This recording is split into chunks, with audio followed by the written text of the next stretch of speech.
Hi, everyone, and welcome to Youth Amplified, a podcast that inspires, empowers, and connects. I'm Brian. And I'm Ronna. And in the spotlight today, the image illusion, exploring the myths of perfection, especially in a social media context. We were joined at the table today by Dimi, Emmy, Hayden, and actor, producer, director, writer, Taufeeq Sheikh. An interesting panel, so let's kick things right off, Ronna. Dimi, question for you. Yes. Have you ever compared yourself to someone online? And if you did, how did it affect you? I think I definitely have, especially during adolescence and my younger years. Growing up, it was kind of hard in high school, feeling that I didn't have the right body type or the typical stereotypical women look. So especially looking up to females on social media, it was very hard to see that because there are very unrealistic standards. So yeah, it definitely affected me negatively. And through that, I tried to work through and better myself through going to the gym and staying active.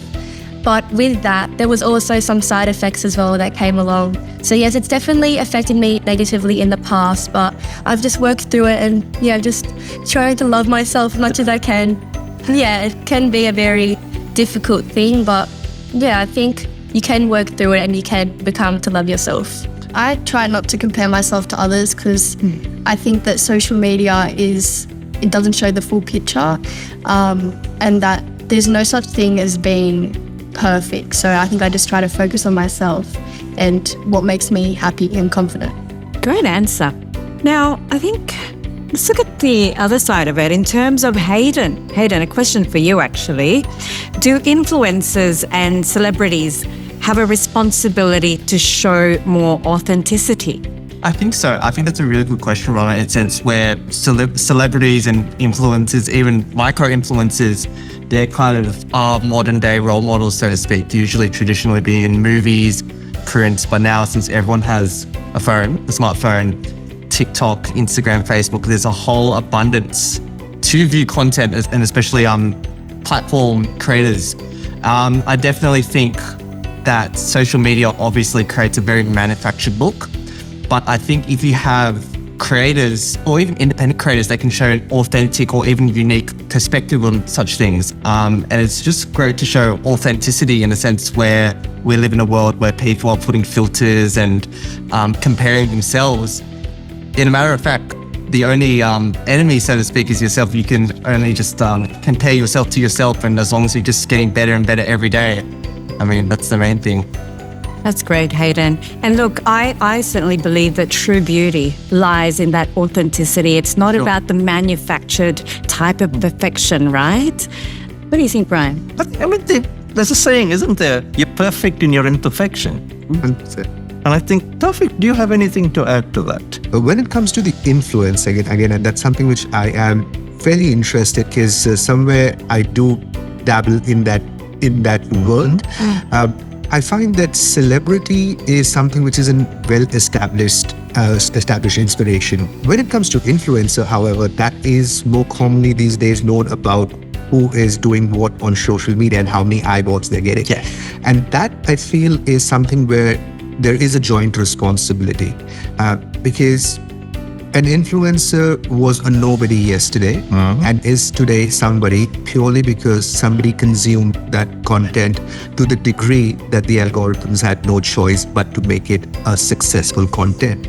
And because I've been closely within the industry where all of this is created, I can see that even the remotest illusion of there is some element of truth in all of that fascination, no.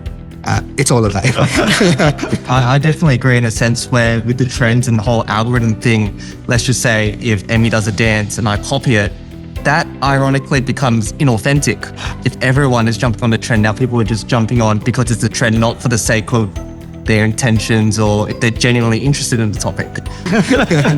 You're talking about that in images. Emmy, have you ever sort of felt the need to edit or alter an image? You're in the fashion industry, especially, before posting it online. And then if you have, why? So I try not to edit or alter the way I look in photos because I try to stay like authentic as possible.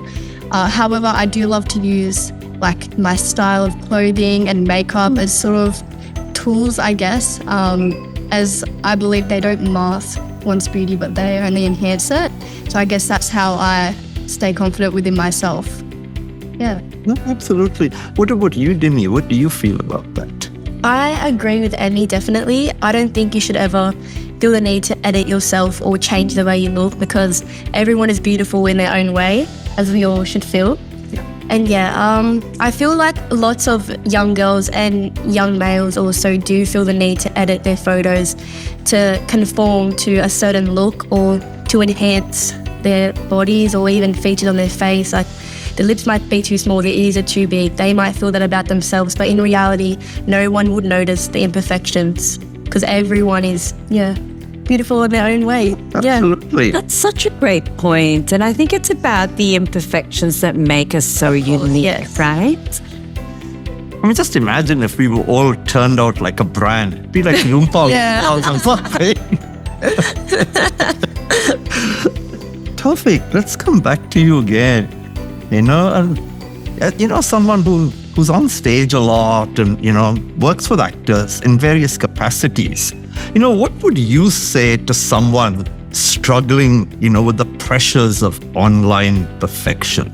What I do understand in terms of being behind and front of the camera, being on and off stage, is that as humans, we do tend to create an image of success in our minds, and then we chase that. We are living in a world where probably 10 years back we were not ready for. So if at all I could give any advice is just take your time and breathe, and eventually you will find the success in yourself so that you don't have to go around seeking motivation from people who are still evolving in their own lives. So you are the solution to all your own problems. If you can identify your problems, then you do have the insights to improve and get better at it as well. No, well said. But often I see that's the problem, and it's not an age thing. It's in every cadre and every age where you're seeking. You want that acceptance, and you want the acceptance any which way. So if I can conform to an image and get that acceptance, I'm gonna do that because that's the short and easy way.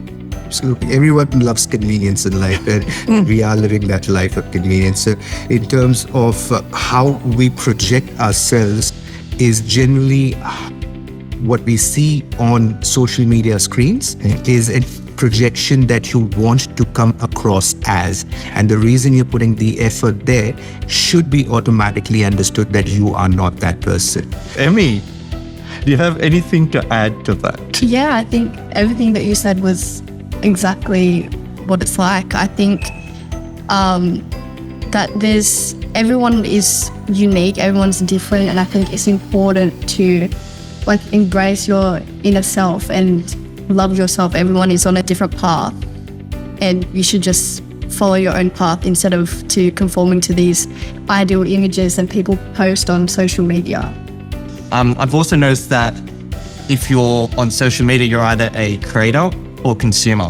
Absolutely. In a sense where if you're a consumer only, you see a different side of social media. But conversely, as a creator, you're trying to get the consumers to relate, comment, share, and all that type of stuff. It's very interesting. When it comes to you as a creator and you are putting your content out, if you're not earning money or you're not earning an objective out of it, automatically you are the consumer. So if you are not paying for it or earning out of it, you are the one who's being consumed. So that is no way an illusion. And so to many people who try to say, social media is a place I really want to be authentic about myself, I cheekily just slip in the question, when did you last type LOL and actually laughed? That is a litmus test of how authentic you can be on social media. And if that one answer kind of rings a bell of you going into that thinking spiral of how authentic I am and how authentic things can be, you kind of start realizing that this is a place, this is a platform that you can really use for yourself rather than looking at this be-all, end-all window of your existence and your identity. Wise words. Love it, Taufeeq. Look, There you go. in hearing everyone's thoughts, I personally feel I go back to my own experience of using social media, and there's pressure there. You can't deny that. So I'm really keen to hear from everyone in terms of how you navigate that pressure for yourself now. I use social media as I'm a content creator. I work as a model and a dancer, but I'm still in my adolescence and I want to show other young people that it's okay to be unique, it's okay to be yourself. I try to stay as authentic as possible to be a role model to young people. There is nothing in this world that you cannot achieve because there is nothing dependent ID only on social media. Without social media as well, you can achieve exactly the same thing. If you're striving for a certain illusion of perfection, even without social media, you could find yourself in a similar problem. Social media just makes it more convenient to be in a position where you are far more vulnerable, where without social media you could be. If you understand the power of it, use it for yourself. Do not get into that spiral of aspiring to be someone which is not your authentic self. Well, thank you so much, Taufeeq, Emmy, Dimi, and Hayden for joining us today. Till next fortnight, let's continue to inspire, empower, and connect. And remember, your voice matters.